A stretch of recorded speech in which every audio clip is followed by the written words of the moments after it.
আরব কান্ট্রিতে শপিং বা কেনাকাটা সম্পর্কে আরবি ভাষা জেনে নিব। প্রথম যে আরবি বাক্যটি সেটি হচ্ছে কাম হাদা, এটার দাম কত।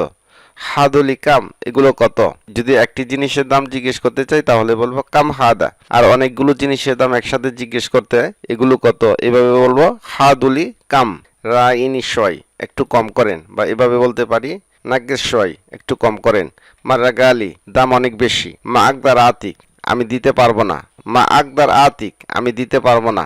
মালিশ, মা আকদার আতিক ওয়াল্লাহ, দুঃখিত আমি সত্যি দিতে পারবো না। মা আকদার, পারবো না। আতিক মানে দিতে, আতিক মানে তোমাকে দিতে, ওয়াল্লাহ মানে সত্যি।